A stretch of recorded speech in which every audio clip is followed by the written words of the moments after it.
이 영상은 그림으로 보는 돈의 역사에서 일부 내용을 발췌하였습니다.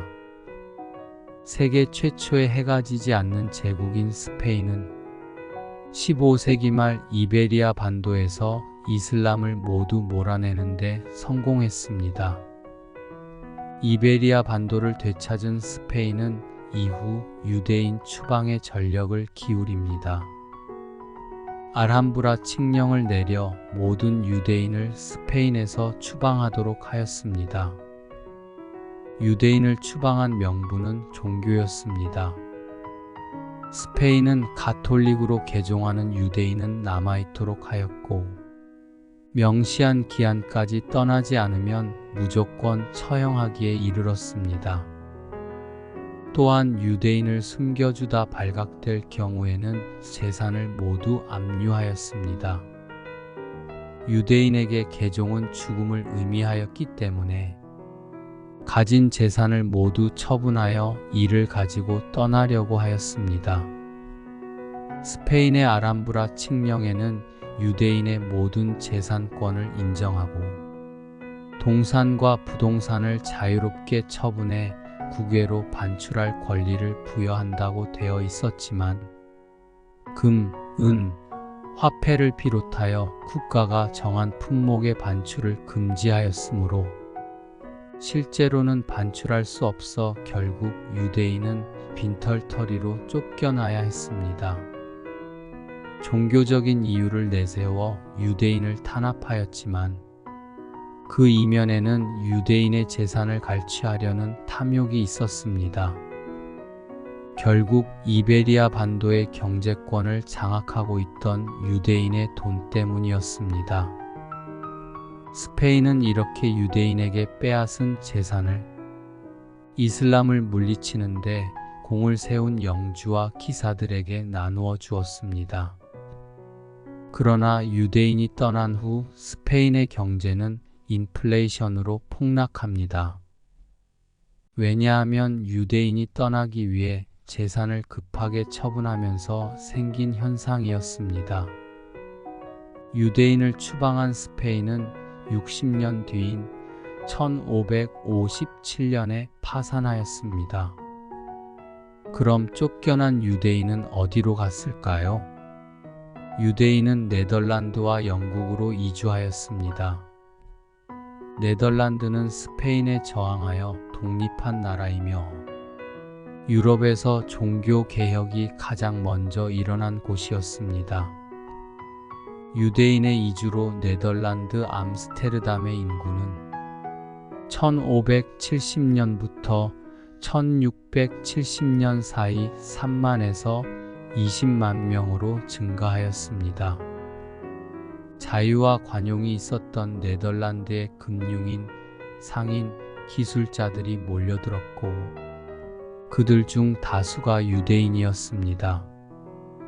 네덜란드의 주요 산업은 청어였는데 유대인은 소금을 독점한 뒤 절임 청어 산업을 주도해 생산량을 획기적으로 늘리고 전 유럽에 판매의 부를 창출하였습니다.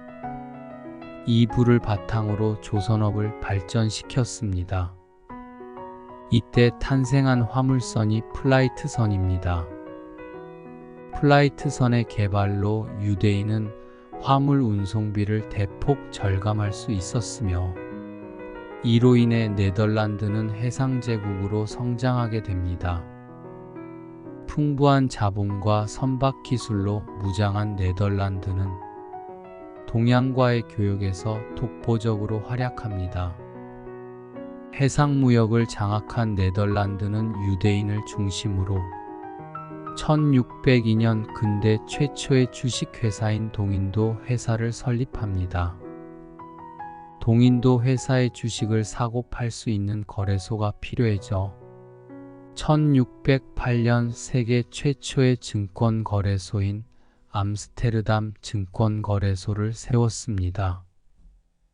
유대인들은 이곳에서 선물거래와 유가증권 담보대출을 시작해 막대한 부를 얻습니다. 이렇듯 네덜란드는 세계 무역의 중심지가 되어 성장 가도를 달렸지만 한 가지 문제가 있었습니다. 무역 거래에 사용되는 화폐가 다양해 거래에 차질이 생겼던 것입니다. 이러한 문제를 해결할 목적으로 1609년 현대적인 중앙은행인 암스테르담 은행을 설립합니다. 암스테르담 은행은 상인들에게 계좌를 개설하게 하였고 표준 통화를 만들어 환어음을 활성화시켰습니다. 현대 자본주의를 만든 증권거래소와 중앙은행은 네덜란드에 세워졌지만 알고 보면 자본주의를 꽃피운 주역은 유대인이었던 것입니다.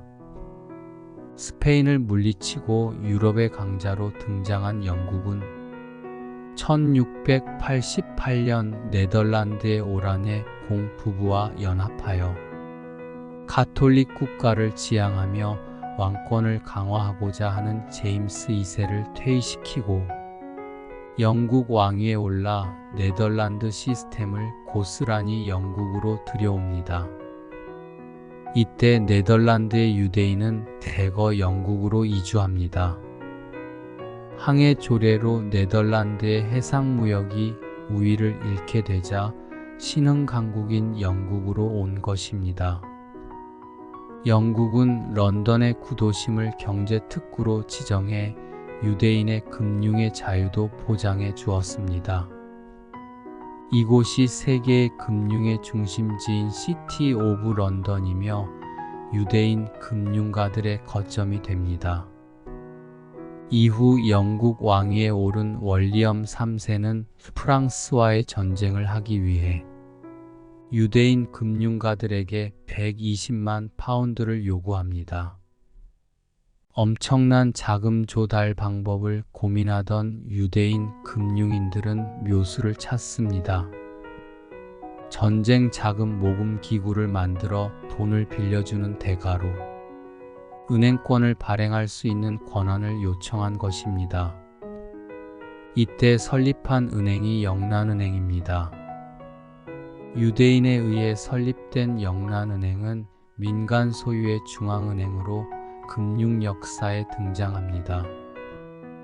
영란은행은 금 보관증 제도를 바탕으로 막대한 양의 돈을 찍어내 시장에 공급했습니다.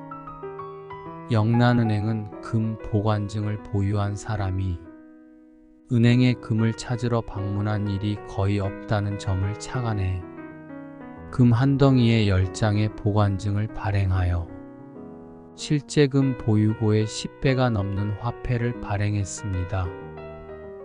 영란은행이 발행한 금 보관증은 화폐처럼 유통되어 유럽 전역에서 인기를 끌었습니다.